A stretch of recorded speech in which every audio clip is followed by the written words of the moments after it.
It's said that volunteers are the lifeblood of Junior Rugby League, and that's so true. Today we'll be paying tribute to a woman who's been the beating heart for that lifeblood in the Parramatta Junior Rugby League. Jan Bryen is retiring after more than 4 decades voluntary service in the Junior Rugby League. Jan, it's an honour to speak with you today, so thank you for sitting down for this chat. Thank you, Craig. Jan, 44 years of volunteering is incredibly special, but it was an unexpected beginning way back in 1981. Can you share how that passion for Junior Rugby League began? My son registered to play football at St Gertrude's Primary School. He was in kindergarten. So my husband decided he'd go along to the first meeting that they were having, just going to be a parent. When he came back home, he told me that he was on the committee and he was now the secretary. We had a little chuckle about it. Anyhow, after a couple of meetings, he got pretty sick and told me that he couldn't continue with it anymore and would I step up and do it. So rather than let the club down, I went in and helped out, became secretary, and yeah. Who would have thought that being secretary by default would have led to those 44 years of service? But being club secretary at St Gertrude's was followed by becoming secretary at Patrician Brothers Fairfield, and then eventually your decades of roles on the board of management for the Parramatta Juniors, an elected director, assistant secretary, treasurer, and of course your office administration role. It meant volunteering for up to 7 days a week. How on earth did you fit in all of that volunteering into every week? I'm a pretty organised person. I had to organise kids, hospital, work and volunteering, and sometimes going out to do the volunteering was more relaxing than anything else. So yeah, you do it. And we spoke the other day how impossible it is for you to recount all of the famous names that you've seen as junior players over the years, but let's get specific about something that's been extra special to you, and that's Tri-Time Rugby League. Why does that have such a special place in your heart? Tri-Time holds a special place for me because I have 2 grandsons that are autistic, and I know how much they want to be included in sport. When Wenty started their Tri-Time, I went to the first meeting and, joined in there. I used to go over to Wentworthville every Saturday morning and watch these Tri kids try to train. They didn't know how to catch a ball, they didn't know how to do anything. And watching them progress during the years, it's wonderful to see how far they've come along.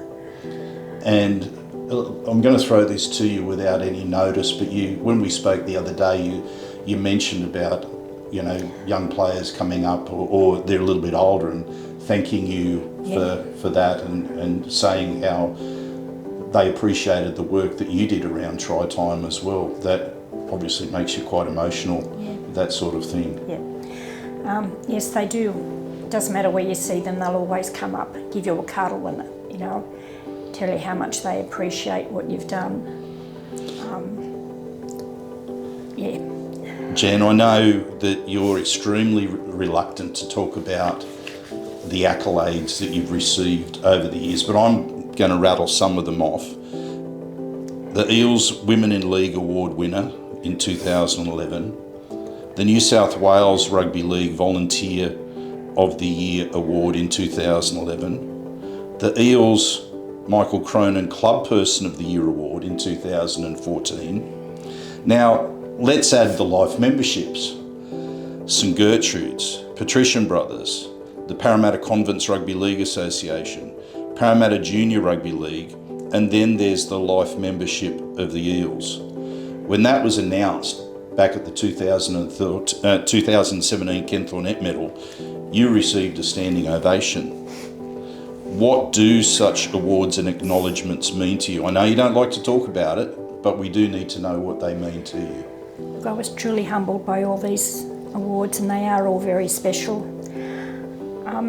In our old office over at Eels Place, Parramatta, in the reception area there was an honour board with all the life members on it.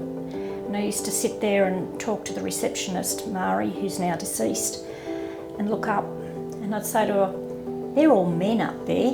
And Mari would say to me, "Don't even think about it. You will never get up there. It's a man's domain." So when I did receive life membership, I immediately thought of Mari and thought I'd love to see the look on her face now. But it's I don't know, it's just very special. It is to words. And it is special to be the first and only woman at the moment that's there. Of course, that's with the number of women involved in rugby league these days, and that's certainly been a change that's happened over the years. But it's still your honour to be the first, and will always be your honour to be the first woman that's been a life member of the Eels. We do have to also mention that a Junior Rugby League award will now carry your name. How does it feel to see the Jan Bryen Award given to the Junior League Female Player of the Year? I was shocked when that was asked of me. I've never played rugby league, but I have become very interested in girls rugby league, particularly getting it off the ground, and now it's going ahead in leaps and bounds. Previously the girls could only play to under 11s because we only had mixed teams, and from 12s up they wouldn't allow them to play with the boys. However, that has now changed and the girls can play from under 12s then into 13s. They can go into a girls team and it's great. In my opinion, the girls play far harder than the boys. Jed, again, I'm going to throw this to you without notice, but we just touched on that. And in all those years that you've been involved in all the different roles with the juniors, would that growth in the girls' Junior Rugby League be one of the biggest changes that you've seen over your time? Yes, yeah. It's taken a while, but it is getting there. Volunteering. When we spoke the other day, you said how special it is to you. Why is that? I just like to help people, and if I can help kids get out there and play and keep them off the street from menacing the neighbours, I've achieved something. You also said as well that if you weren't involved with rugby league, you'd be volunteering in other voluntary roles or in the community. That's just part of who you are? That's me, yeah. Also, since I'm retiring from here, I've also been looking where I can go and volunteer next. So we'll stay tuned for that. Okay, let's focus back on Junior Rugby League. In your opinion, why is it so important to the community as a whole?